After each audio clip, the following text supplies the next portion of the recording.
নুসরাত হত্যা মামলায় 2 আসামির ফাঁসি বহাল, 4 জনের যাবজ্জীবন, 10 জনকে খালাস, ঢালাও মৃত্যুদণ্ড দেয়া বিচারককে সরানোর নির্দেশ, দ্রুত সাজা কার্যকরের দাবি। রংপুরে 4 মার্ডারের বিচার দাবিতে আজও শিক্ষক শিক্ষার্থীদের বিক্ষোভ, ইয়াবা সেবনে বাধা দেয়ায় খুনের দাবি নিয়ে স্থানীয়দের প্রশ্ন, বিচার বিভাগীয় তদন্তের আহ্বান।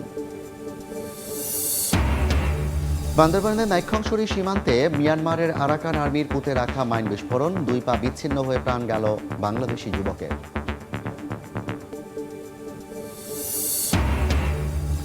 রোহিঙ্গাদের দখলে উখিয়া টেকনাফ, 33টি ক্যাম্প ঘিরে বেড়েছে অপরাধ, নানামুখী সংকটে স্থানীয়রা, মিয়ানমারের তালবাহানায় প্রত্যাবাসনে অনিশ্চয়তা।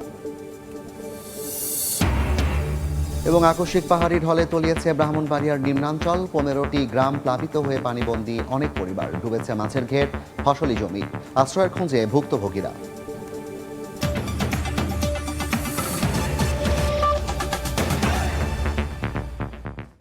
বাংলা সময়ের সঙ্গে আছি আমি জাফর সাদিক। ফেনীতে চাঞ্চল্যকর নুসরাত হত্যা মামলায় সোনাগাজী ইসলামিয়া মাদ্রাসার তৎকালীন অধ্যক্ষ সিরাজউদ্দৌলা ও শিক্ষার্থী শাহাদাত হোসেন শামীমের মৃত্যুদণ্ড বহাল রেখেছেন উচ্চ আদালত। সাজা কমিয়ে যাবজ্জীবন কারাদণ্ড দেওয়া হয়েছে 4 জনকে, খালাস পেয়েছেন 10 আসামি। একই সঙ্গে বিচারিক আদালতে ঢালাও মৃত্যুদণ্ড দেয়া বিচারককে সরিয়ে দেওয়ার নির্দেশ দিয়েছেন হাইকোর্ট। 2019 সালের 6 এপ্রিল সোনাগাজী ইসলামিয়া ফাজিল মাদ্রাসার ছাদে নির্মম পৈশাচিকতার শিকার হয়েছিল নুসরাত জাহান রাফি। মাদ্রাসার তৎকালীন অধ্যক্ষের বিরুদ্ধে শ্লীলতাহানির অভিযোগ প্রত্যাহার না করায় কেরোসিন ঢেলে আগুন ধরিয়ে দেওয়া হয় নুসরাতের গায়ে। পরে ঢাকা মেডিকেলের বার্ন ইউনিটে চিকিৎসাধীন অবস্থায় 10 এপ্রিল মারা যায় নুসরাত। নুসরাতকে পুড়িয়ে হত্যার এই নৃশংস ঘটনায় ফুঁসে উঠেছিল গোটা দেশ। ঘটনার মাত্র 7 মাসের মাথায় 2019 সালের 24 অক্টোবর ফেনীর নারী ও শিশু নির্যাতন দমন ট্রাইব্যুনাল মাদ্রাসা তৎকালীন অধ্যক্ষ সিরাজউদ্দৌলা সহ 16 আসামির সবাইকে মৃত্যুদণ্ড দেন। নিম্ন আদালতের সেই সাজার পর আইন অনুযায়ী মৃত্যুদণ্ড অনুমোদনের জন্য মামলার নথি আসে হাইকোর্টে। দীর্ঘ আইনি লড়াই, রাষ্ট্র ও আসামি পক্ষের যুক্তিতর্ক শেষে সোমবার উচ্চ আদালত মাদ্রাসার তৎকালীন অধ্যক্ষ সিরাজউদ্দৌলা ও একই মাদ্রাসার ছাত্র শাহাদাত হোসেন শামীমের মৃত্যুদণ্ড বহাল রাখেন। একই সঙ্গে মৃত্যুদণ্ডের সাজা কমিয়ে 4 জনকে যাবজ্জীবন দেন, খালাস দেয়া হয়েছে 10 আসামিকে। রায়ে নিম্ন আদালতে ঢালাও ফাঁসি দেওয়া বিচারকের বিচারিক ক্ষমতা কেড়ে নেওয়ার নির্দেশ দিয়েছেন হাইকোর্ট।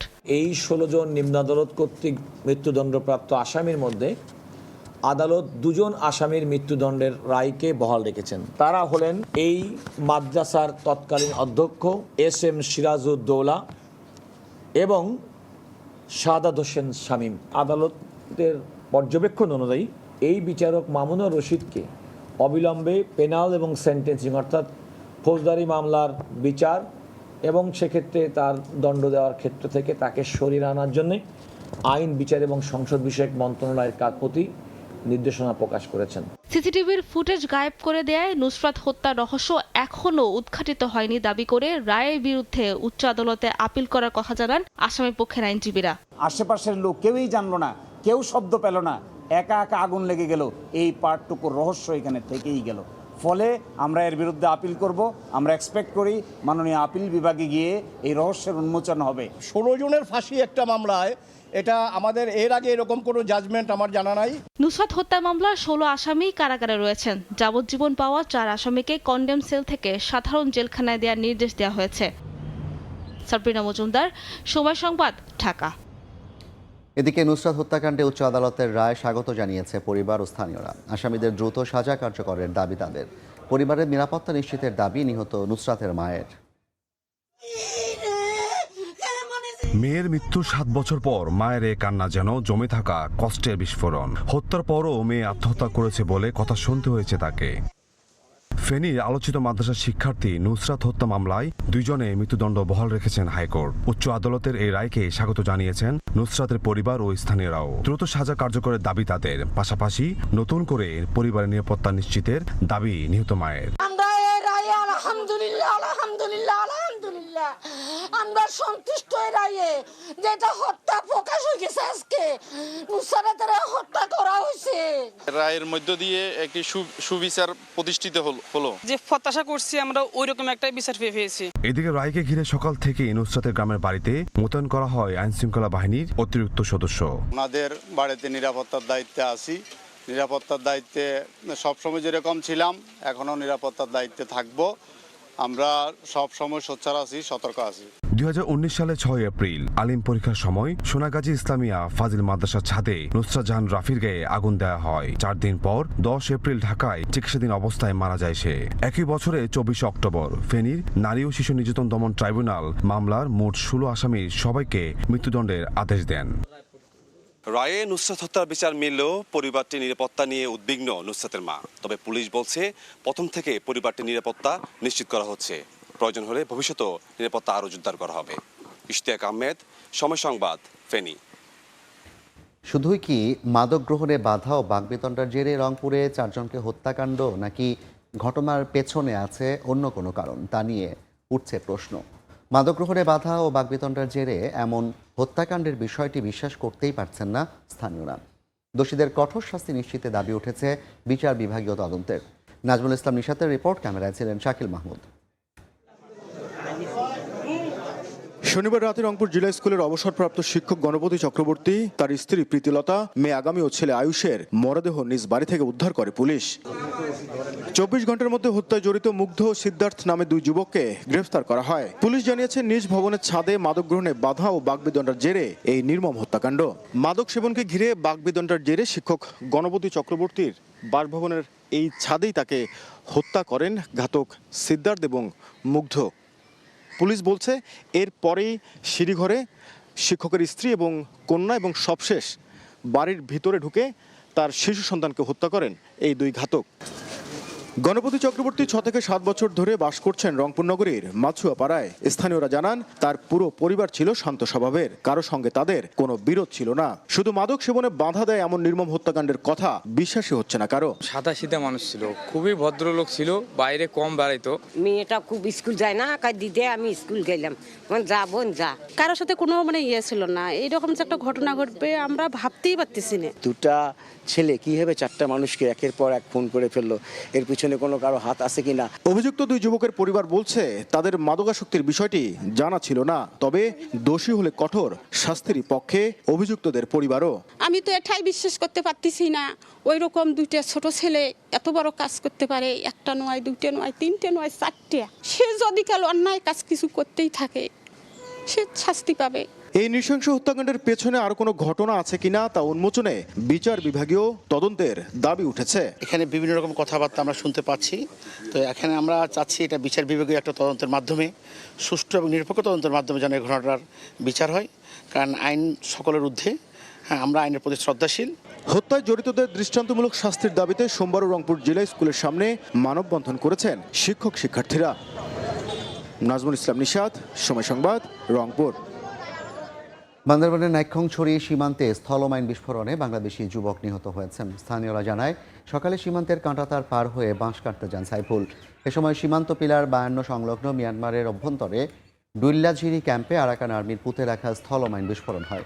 এতে সাইফুলের 2 পা বিচ্ছিন্ন হয়ে গুরুতর আহত হন। স্থানীয়রা দ্রুত উদ্ধার করে কক্সবাজারে নেয়ার পথে মারা যান তিনি।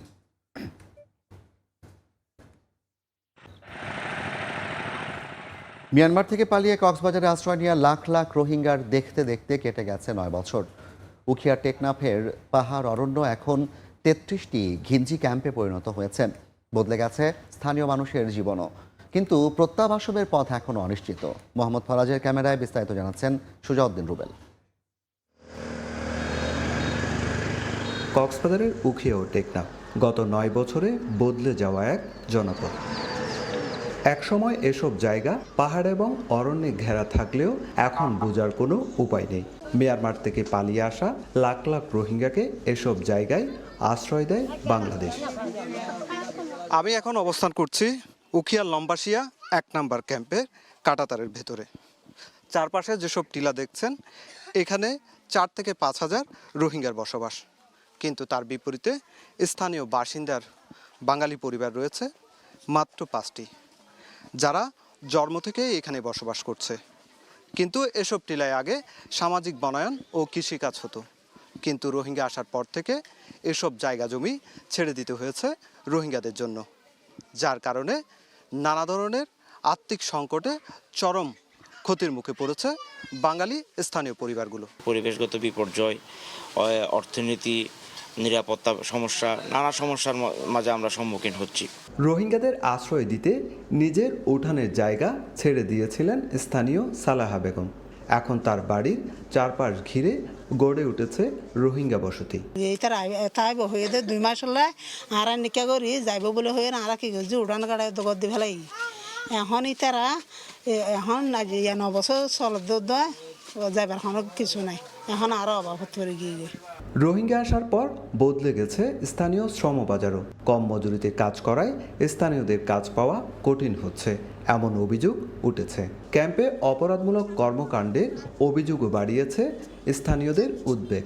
তবে সংকট শুধু স্থানীয়দের নয়, 33টি ক্যাম্পে 12 লাখের বেশি রোহিঙ্গার জীবনও দিন দিন কঠিন হচ্ছে। কমেছে আন্তর্জাতিক সহায়তা, বেড়েছে খাদ্য ও জীবিকার সংকট। দীর্ঘ 9 বছরের অনিশ্চিত ক্যাম্প জীবনে হতাশ রোহিঙ্গারা চান দ্রুত, নিরাপদ ও মর্যাদাপূর্ণ প্রত্যাবাসন।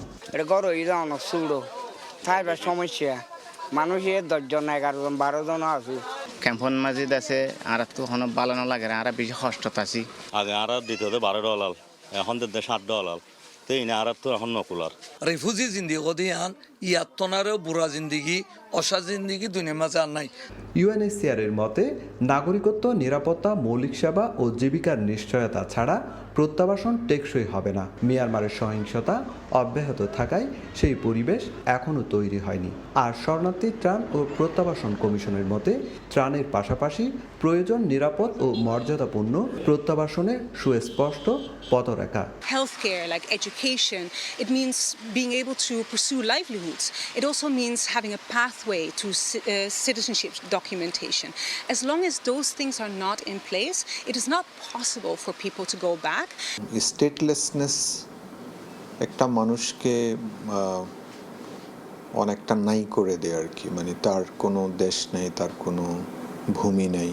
এইটা তাদেরকে কখনো কখনো ফ্রাস্ট্রেশন থেকে ডেসপারেট করে তুলছে। 2017 সালের আগস্টে উখিয়া ও টেকনাফে রোহিঙ্গা আগমন ঘটলেও মিয়ানমারের অনীহায় এখনও একজন রোহিঙ্গাকেও প্রত্যাবাসন করা সম্ভব হয়নি।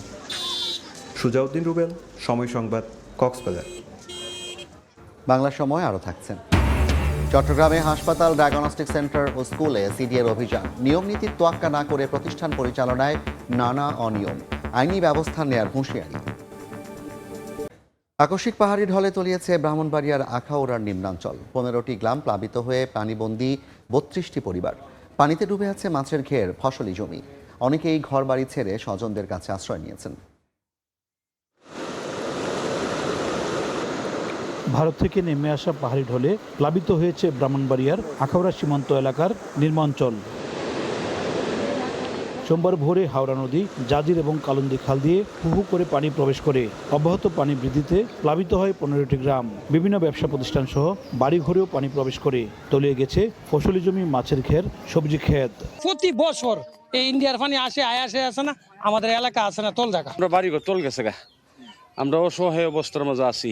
অনেক মাঠ, ধানের জমি নষ্ট হয়ে গেছে, বাড়ির আশেপাশে পানি ঢুকে গেছে, অনেক রাস্তাঘাট হালকা হালকা তল হয়ে গেছে। দুপুরের পর থেকে পানি কমতে শুরু করেছে জানিয়ে উপজেলা নির্বাহী কর্মকর্তা বলেন, পরিস্থিতি কিছুটা উন্নতির দিকে।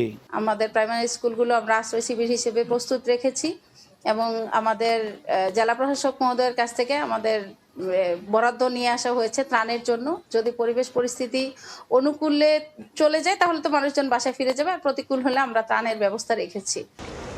আকস্মিক পাহাড়ি ঢলে পানিবন্দী হয়ে পড়ে 32টি পরিবার। উজ্জ্বল চক্রবর্তী, সময় সংবাদ, ব্রাহ্মণবাড়িয়া।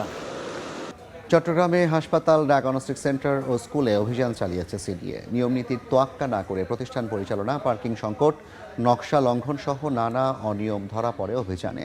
নির্ধারিত সময়ের মধ্যে সমস্যার সমাধান না করলে আইনি ব্যবস্থা গ্রহণের হুঁশিয়ারি সিডিএ চেয়ারম্যানের। চট্টগ্রাম নগরীর তীব্র যানজট নিরসন, অনুমোদিত নকশার সঠিক বাস্তবায়ন এবং বেসরকারি হাসপাতাল, ডায়াগনস্টিক সেন্টার, স্কুলের পার্কিং ব্যবস্থার প্রকৃত চিত্র দেখতে অভিযানে নামে চট্টগ্রাম উন্নয়ন কর্তৃপক্ষ। সোমবার সকালে অভিযানের নেতৃত্ব দেন সিডিএ চেয়ারম্যান নিজেই। বেসরকারি ল্যান্সেট হাসপাতালে উঠে আসে নানা অনিয়মের চিত্র।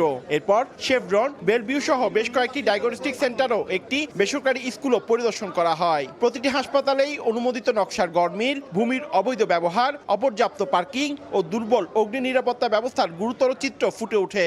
একটা প্রতিষ্ঠানের নিয়ম আছে, কিন্তু এই জিনিসগুলো সতর্ক করা ডিজি অফিস বা অন্য আগে থেকে যদি আমরা জানতাম তাহলে আমরা আগে থেকে সরে যেতাম। ডিফিসিয়েন্সি যেটা ধরতে পারছে এটা আমরা সিডিএর ইঞ্জিনিয়ারদের সাথে, সিডিএ প্ল্যানের সাথে, আমাদের প্ল্যানের সাথে বসে আমাদের যদি উপরতলা যদি 2টা ফ্লোর সিডিএ আমাকে বাড়াইতে দেয়, সেক্ষেত্রে আমরা এটা করতে সমস্যা হবে না। এ সময় ক্ষোভ প্রকাশ করে সিডিএ চেয়ারম্যান বলেন, নির্দিষ্ট সময়ের মধ্যে পার্কিং অবমুক্ত করা সহ দৃশ্যমান অগ্রগতি না হলে কঠোর আইনি ব্যবস্থা গ্রহণ করা হবে। যে সকল হাসপাতালে আবাসিকের উপর নির্মাণ করা হয়েছে তাদেরকে আমরা 1 মাসের সময়সীমা নির্ধারণ করে দিয়েছি।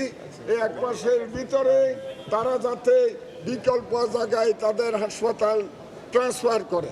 অভিযানে সিডিএর ঊর্ধ্বতন কর্মকর্তারা উপস্থিত ছিলেন। পার্থপ্রতিম বিশ্বাস, সময় সংবাদ, চট্টগ্রাম। নারায়ণগঞ্জে ভবনের নির্মাণে পার্কিং ব্যবস্থা সহ কোনো ধরনের বিধি লঙ্ঘন করলে কঠোর আইনি ব্যবস্থা নেওয়ার হুঁশিয়ারি দিয়েছেন নারায়ণগঞ্জ উন্নয়ন কর্তৃপক্ষ চেয়ারম্যান মাসুকুল ইসলাম রাজীব। দুপুরে নগরীর চাষাড়া ও আশপাশের এলাকার বিভিন্ন আবাসিক, বাণিজ্যিক ভবন এবং মার্কেটের পার্কিং ব্যবস্থা পরিদর্শনকালে তিনি একথা বলেন। নারায়ণগঞ্জে আগামী 50 বছরের উন্নয়ন পরিকল্পনা প্রণয়ন ও বাস্তবায়নে নারায়ণগঞ্জ উন্নয়ন কর্তৃপক্ষ গুরুত্বপূর্ণ ভূমিকা রাখবে বলেও আশ্বাস দেন মাসুকুল ইসলাম রাজীব।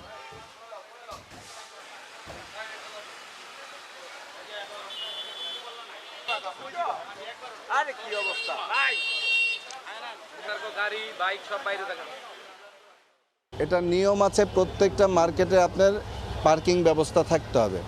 আপনার ম্যাক্সিমামগুলিতে নাই। আবাসিক বাড়ির নামে আপনার বাণিজ্যিক ভবন তৈরি করে রাখা হয়েছে, কিন্তু নিচে কোনো পার্কিংয়ের ব্যবস্থা নেই। আপনারা নিশ্চয়ই জানেন যে নারায়ণগঞ্জে যানজটের একটা ভয়াবহ অবস্থা। এর অন্যতম কারণের মধ্যে রয়েছে এই ধরনের অব্যবস্থাপনা। ইমারত বিধিমালা না মেনেই বরিশালে বহুতল ভবন নির্মাণের অভিযোগ উঠেছে। গত 6 মাসে 1400 নতুন ভবনের অনুমোদন দিয়েছে সিটি কর্পোরেশন। খোদ কর্তৃপক্ষই বলছে 95% ভবন নির্মাণে মানা হচ্ছে না আইন। সাম্প্রতিক বছরগুলোয় মৃদু ভূমিকম্পে নগরীর অন্তত 8টি ভবন হেলে পড়ে। তাই আইন লঙ্ঘনের এই মহোৎসব ভবিষ্যতের জন্য অশনি সংকেত বলছেন বিশেষজ্ঞরা। সুজয় দাস ও সুমন হাসানের তোলা ছবিতে অপূর্ব প্রতিবেদন। উঁচু পিলার, ঢালাই ছাদ, চলছে বহুতল ভবন নির্মাণের বিশাল কর্মযজ্ঞ। অথচ এই পুরো কাঠামোটি গড়ে উঠেছে অনুমোদনহীনভাবে। বরিশাল নগরীর জর্ডান রোডের নির্মাণাধীন এই ভবনটির জন্য নেওয়া হয়নি সিটি কর্তৃপক্ষের কোনো অনুমোদন। তবে গণমাধ্যমে খবর ছড়িয়ে পড়লে কাজ বন্ধের নির্দেশ দেয় নগর ভবন। বরিশালে পুরো আবাসন খাতেই চলছে একের পর এক টেক্কা দেয়ার মরণ খেলা। নিয়ম অনুযায়ী ইমারত নির্মাণ বিধিমালা 1996 অনুসরণ বাধ্যতামূলক থাকলেও তা হচ্ছে না। সিটি কর্পোরেশন থেকে গত 6 মাসে নতুন 1400 ভবনের নকশা অনুমোদন দেওয়া হয়েছে, কিন্তু অভিযোগ রয়েছে অনুমোদন পাওয়ার পর 95% মালিকই আর নির্দেশনার তোয়াক্কা করেন না। ফলস্বরূপ গত কয়েক বছরে মৃদু ভূমিকম্পে নগরীর বেলতলা, বাংলাবাজার ও সদর রোড সহ বিভিন্ন এলাকার অন্তত 8টি ভবন হেলে পড়েছে। মাস্টার প্ল্যানের ক্ষেত্রে যে কোনটা শিল্পায়ন, দেন শিল্পাঞ্চল, কোনটা আসলে আবাসিক এরিয়া, কোনটা মিক্সড ইউজ এরিয়া বা কোনটা সোললি একদম বিজনেস পারপাস এরিয়া, এই জায়গায় ভবনগুলো আমরা আসলে ওই জিনিসটা মেনটেন করি। ডানে বামে কতটুকু ছাড়তে হবে সব কিছু আমরা উল্লেখ করে থাকি। সমস্যা হলো তারা যখন প্রথম তলার কাজ করে তখন হয়তো কেউ কিছু মানে দোতলা থেকে ওঠার পরে এই তারা আবার বেশিরভাগ ক্ষেত্রে এই যে সাইডে চলে যায়। বরিশাল অঞ্চল বাংলাদেশের দক্ষিণে ডেল্টাইক অঞ্চলে অবস্থিত হয়। এখানের মাটি খুবই নরম এবং এই নরম মাটিতে ভূমিকম্পের কারণে যে ওয়েভ তৈরি হয় সেই ওয়েভের শক্তি সঞ্চয় প্রবণতা বেশি থাকে এবং এই কারণে শেকিং হওয়ার সম্ভাবনা বেশি থাকে। নগর পরিকল্পনাবিদ ও সচেতন মহলের মতে নিয়ম না মেনে গড়া এসব স্থাপনা ভবিষ্যতের বরিশালকে ভয়াবহ ঝুঁকির মধ্যে ঠেলে দিচ্ছে। রাস্তার আয়তন বাড়ে নাই, খালি জমির আয়তন বাড়ে নাই, শুধু ভবন নির্মাণের অনুমতি দেওয়া হয়েছে। কিন্তু এই সমস্ত ভবন যখন নির্মাণ হবে তখন বরিশাল বসবাসে উপযোগী থাকবে না। সরকার তো নিয়ম করে, হ্যাঁ, কিন্তু নিয়মগুলি আসলে মনিটরিংটা করা দরকার। এই দিক দিয়ে একটা দুর্বলতা আছে। এদিকে নকশা বহির্ভূত এসব ভবনের বিরুদ্ধে কঠোর অবস্থান নেয়ার কথা জানিয়েছে সিটি কর্পোরেশন কর্তৃপক্ষ। এটা গ্রুপ একদম দুর্নীতির মাধ্যমে কাজটা করতেছে। আমরা চাই এদের মূল জায়গাটা উদ্ঘাটন করতে এবং এদেরকে একদম তৃণমূলেই আমরা এদেরকে ধরতে চাই। সিটি কর্পোরেশনের তথ্য মতে বরিশালে হোল্ডিং এর সংখ্যা 58,000, যার মধ্যে 41,000ই ভবন, যেখানে বহুতল ভবনের সংখ্যা প্রায় 2.5 শতাধিক। অপূর্ব অপু, সময় সংবাদ, বরিশাল। বাংলা সময় আরো থাকছে। টাকা না দিই তাইলে বলে গাছ কাটা মামলা দিবে। এর পরিণামে জাল নৌকা শুদ্ধ মনে করেন গায়েব হয়ে দিবে, নিজেও গায়েব হয়ে যেতে পারে। প্রভাবশালীদের নিয়ন্ত্রণে পটুয়াখালীর চর, খাল, নদী ও সাগরের মোহনা। মাছ ধরতে জেলেদের গুনতে হচ্ছে টাকা। বন বিভাগের অনুমতির আড়ালে ইজারা বাণিজ্য। সড়কপথে যুক্ত হচ্ছে দ্বীপ জেলা ভোলা। রহমতপুর হিজলা মেহেন্দিগঞ্জ রুটে মহাসড়ক নির্মাণের নির্দেশ দিয়েছেন প্রধানমন্ত্রী। প্রকল্পটি বাস্তবায়ন হলে ভোলার সঙ্গে বরিশাল ও ঢাকার সরাসরি সড়ক যোগাযোগ তৈরি হবে। এতে সময় ও খরচ দুটিই কমবে। প্রকল্প সংশ্লিষ্টরা জানান, প্রস্তাবিত রুটে সড়ক প্রশস্ত, নতুন সড়ক নির্মাণ এবং 3টি ছোট সেতু নির্মাণ করা হবে। প্রধানমন্ত্রীর ঘোষণায় উচ্ছ্বসিত ভোলাবাসী। নাসির উদ্দিন লিটনের রিপোর্ট, ছবি তুলেছেন উৎপল দেবনাথ। মেঘনা, তেঁতুলিয়া ও বঙ্গোপসাগর ঘেরা দেশের একমাত্র দ্বীপ জেলা ভোলার মানুষের বড় অপূর্ণতা সড়ক যোগাযোগ। গ্যাস সমৃদ্ধ এ জেলায় কৃষিপণ্য ও রূপালী ইলিশ জাতীয় অর্থনীতিতে গুরুত্বপূর্ণ ভূমিকা রাখলেও সড়কের মাধ্যমে মূল ভূখণ্ডের সঙ্গে যুক্ত হতে পারেনি আজও।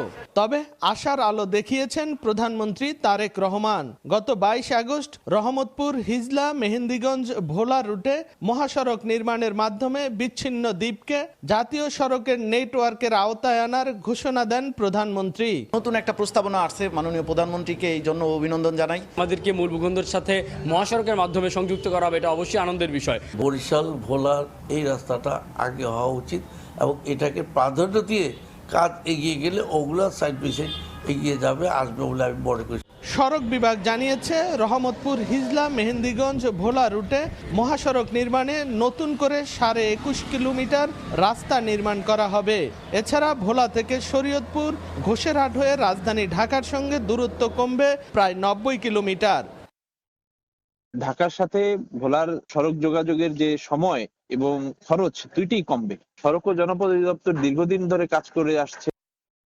বর্তমানে ভোলা থেকে লাহারহাট হয়ে বরিশালের দূরত্ব 55 কিলোমিটার, আর প্রস্তাবিত রহমতপুর হিজলা মেহেন্দিগঞ্জ ভোলা মহাসড়কের দূরত্ব হবে 75 কিলোমিটার। সম্ভাব্যতা যাচাই সহ যার বাস্তবায়নের সময় লাগবে 4 থেকে 5 বছর। নাসির উদ্দিন লিটন, সময় সংবাদ, ভোলা। বরিশালে মাহিন্দ্রা শ্রমিক ও বাস শ্রমিক দ্বন্দ্বের জেরে নথুল্লাবাদ কেন্দ্রীয় টার্মিনাল থেকে সব ধরনের বাস চলাচল বন্ধ করে দিয়েছেন শ্রমিকরা। দুপুর থেকে সড়ক অবরোধ করে বিক্ষোভ করেন বাস শ্রমিকরা। এ সময় ঢাকা বরিশাল মহাসড়কে বাস আড়াআড়ি করে রাখেন তারা। এতে মহাসড়কে সব ধরনের যানবাহন চলাচল বন্ধ হয়ে ভোগান্তিতে পড়েন সাধারণ যাত্রীরা। বাস মালিক ও পুলিশ জানিয়েছে, বিষয়টি সমাধানের জন্য কাজ করছেন তারা।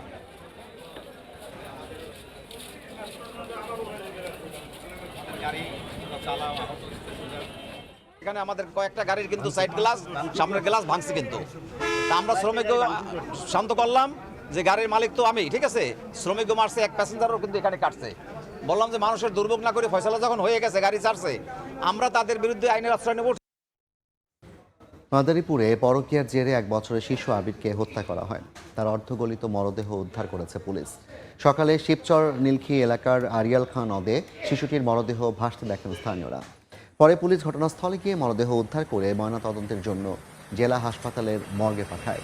পুলিশ জানায়, পরকীয়া সম্পর্কের জেরে বাখরের কান্দি এলাকার রতন মোল্লার ছেলে ফারুক মোল্লা বাড়িতে ডেকে নিয়ে ধর্ষণ শেষে শম্পাকে হত্যা করে। পরে শম্পার মরদেহ জঙ্গলে ও শম্পার ছেলেকে শ্বাসরোধে হত্যার পর ফেলে দেওয়া হয় আরিয়াল খান নদে। এ ঘটনায় তথ্য প্রযুক্তির সহায়তায় রাজৈর থেকে ফারুককে গ্রেফতার করে পুলিশ। সুনামগঞ্জে বাস চাপায় এক মোটরসাইকেল আরোহী আনসার সদস্য নিহত হয়েছেন। সকালে জামালগঞ্জ থেকে মোটরসাইকেলে করে মৌলভীবাজারে আত্মীয়ের বাড়িতে যাচ্ছিলেন উজ্জ্বল হোসেন। পথে শান্তিগঞ্জের পাগলা আউশকান্দি রানীগঞ্জ সড়কে পৌঁছালে অজ্ঞাত একটি বাস মোটরসাইকেলটিকে চাপা দিলে ঘটনাস্থলেই মৃত্যু হয় উজ্জ্বলের। তিনি আনসার ও গ্রাম প্রতিরক্ষা বাহিনীর সদস্য হিসেবে গাজীপুরে কর্মরত ছিলেন। এদিকে ফরিদপুরে যাত্রীবাহী বাস ও অ্যাম্বুলেন্সের মুখোমুখি সংঘর্ষে অ্যাম্বুলেন্স চালক ও রোগী সহ 4 জন গুরুতর আহত হয়েছেন।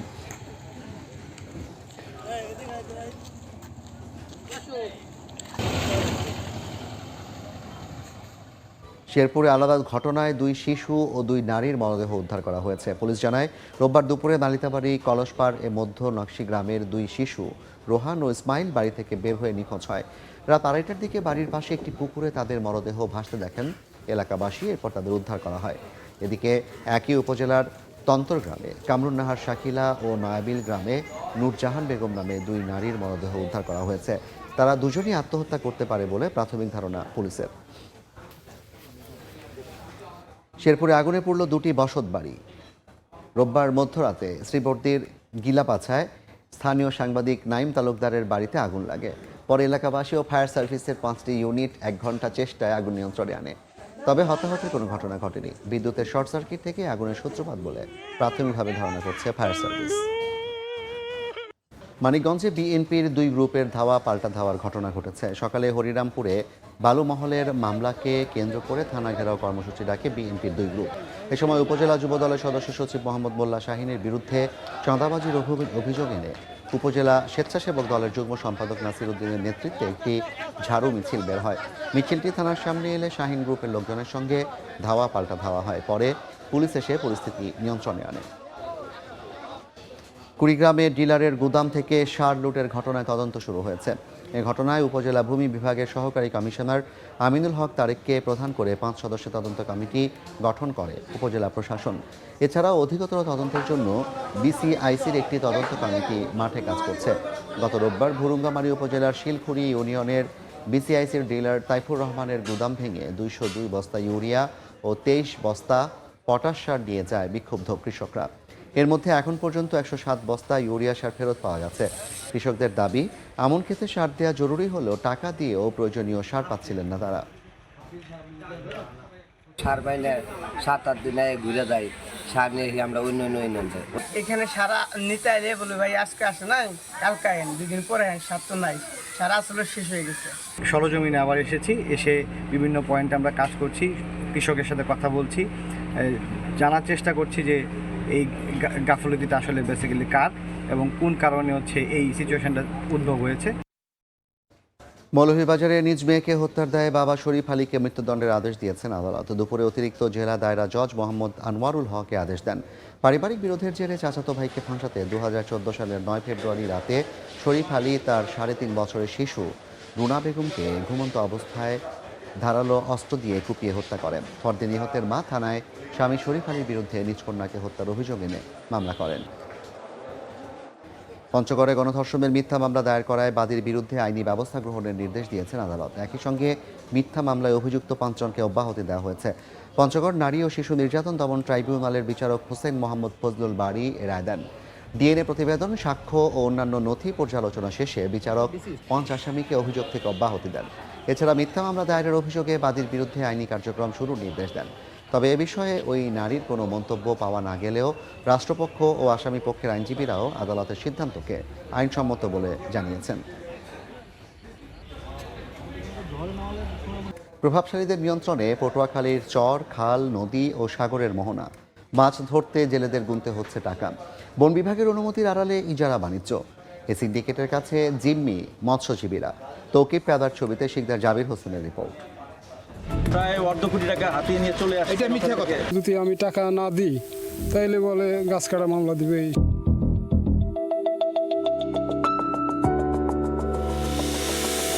বঙ্গোপসাগরের বিস্তীর্ণ জলরাশি, যেখানে সবার জন্য উন্মুক্ত থাকার কথা মাছ ধরার সুযোগ, কিন্তু বাস্তবতা একেবারেই ভিন্ন। তুফানিয়া চর সংলগ্ন বঙ্গোপসাগরের এই মোহনাটি বন বিভাগের কাছ থেকে ইজারা নেয়ার দাবি স্থানীয় প্রভাবশালী আড়তদার মোশাররেফ হোসেনের। তাই তাকে 2,60,000 টাকা দিয়ে এখানে মাছ ধরছেন জেলে জাকির মাঝি। এই মোহনায় অন্য কোনো জেলের মাছ ধরার সুযোগ নেই। প্রত্যেক বৈশাখে ডিট দেয় 2,60,000 টাকায় চর আমাদেরকে 1 বছর লেগে বিট দিস। 1 বছরের ভিতরে এই চর গড়া কেউ দিতে পারে। কিভাবে এত বিশাল জলাঞ্চলের নিয়ন্ত্রণ চলে গেল একটি চক্রের হাতে? এই প্রশ্নের উত্তর খুঁজতে গিয়ে সামনে আসে বন বিভাগের অনুমতিপত্র বিএলসি। বন বিভাগের আওতাধীন খালে মাছ ধরার এই অনুমতিকে কেন্দ্র করেই আশপাশের বিস্তীর্ণ জলাঞ্চল নিয়ন্ত্রণের অভিযোগ উঠেছে প্রভাবশালীদের বিরুদ্ধে। আর এই পুরো প্রক্রিয়ায় বন বিভাগের কিছু কর্মকর্তা জড়িত বলেও অভিযোগ জেলেদের। যে টাকা দিয়ে নিতে পারে তারা মাছ ধরতে দেয়, আর অন্য কেউ মাছ ধরতে দেয় না। কারে টাকা দেওয়া লাগে? আর টাকা না দিলে কি হয়? বিটো বিচার সরকারিভাবে বেলসি ওসিরা কাটতে দেয়, ফরেস্টাররা কাটতে দেয়, যেমন নেতা করে, স্থানীয় নেতা করে। নেতার কাছ থেকে আমরা আর কি টাকা দিয়ে কিনে পারবাই। এই খালগুলোতে চাইলেই কোনো জেলে মাছ শিকার করতে পারেন না। মাছ শিকারের জন্য বন বিভাগের কর্মকর্তা এবং প্রভাবশালীদের নির্ধারিত টাকা পরিশোধ করেই নির্দিষ্ট কিছু লোক মাছ শিকার করতে পারেন। কিন্তু মোটা অঙ্কের এই টাকা দেওয়ার সামর্থ্য নেই অনেক সাধারণ জেলের। এতে বংশ পরম্পরায় মাছ ধরে জীবিকা চালানো মানুষগুলো পড়েছেন চরম বিপাকে। আমি একটা হতা চাইছি, আমার 20,000 টাকা দিতেই। টাকা না দিলে এরা আমার সাথে সেইভাবে ভালো ব্যবহার করে না। সম্প্রতি মাছ ধরার অনুমতি দেওয়ার কথা বলে শতাধিক জেলের কাছ থেকে প্রায় 1/2 কোটি টাকা হাতিয়ে নেওয়ার অভিযোগ উঠে বন বিভাগের মৌডুবি বিট কর্মকর্তা শোয়েব খানের বিরুদ্ধে। অভিযোগের পর তার বদলি হলে টাকা ফেরত ও বিচারের দাবিতে মানববন্ধন করেন ভুক্তভোগীরা। আমাদের কাছ থেকে তুফাইনা চর দেবে গইয়া 1.5 লক্ষ টাকা নিস। যদি টাকা না দিয়ে ওই বনে ঢোকে তাহলে সে মামলার হুমকি দেয়। আমরা সাধারণ মানুষ ভয়তে কি করব?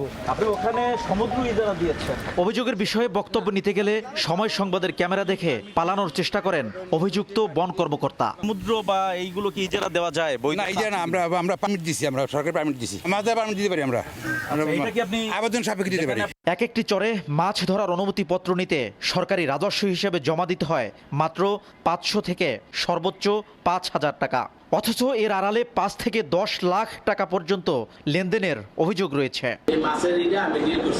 আমি জানি চর আছে, এক একটা চর বা একটা খাল এখন এটা দীর্ঘদিন ধরে চলে আসছে। 24টা বিএলসি দিয়েছেন, তার মানে এই বনে 24 জন মানুষ মাছ ধরতে পারবে। এটা তো আমার তো সীমিত জায়গা। তবে বন বিভাগের অনুমতি কিংবা ইজারার নামে বঙ্গোপসাগর নিয়ন্ত্রণের অভিযোগ সরাসরি নাকচ করেছেন জেলা প্রশাসক। বন বিভাগ কেন, কারোই কিন্তু সমুদ্রকে ইজারা দেওয়ার কোনো সুযোগ নেই, যে সমুদ্র হচ্ছে উন্মুক্ত। রাঙ্গাবালির উপকূলে রয়েছে 30টির বেশি চর ও ডুবোচর। শিকদার জাবির হোসেন, সময় সংবাদ, পটুয়াখালী। বাংলার সময় শীর্ষ সংবাদগুলো জানিয়ে দিচ্ছে আরেকবার। নুসরাত হত্যা মামলায় 2 আসামির ফাঁসি বহাল, 4 জনের যাবজ্জীবন, 10 জনকে খালাস। ঢালাও মৃত্যুদণ্ড দেয়া বিচারককে সরানোর নির্দেশ, দ্রুত সাজা কার্যকরের দাবি। রংপুরে 4 মার্ডারের বিচার দাবিতে আজও শিক্ষক শিক্ষার্থীদের বিক্ষোভ।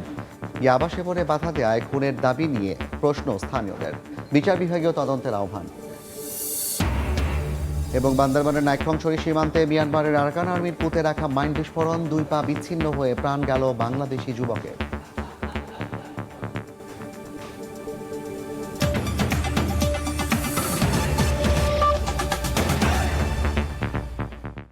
এই ছিল বাংলার সময়। এরপর দেখবেন সন্ধ্যার সময়, সঙ্গে থাকুন সময়। ধন্যবাদ জাফর। সন্ধ্যার সময় নিয়ে আসি কিছুক্ষণ পর, সঙ্গে থাকুন সময়।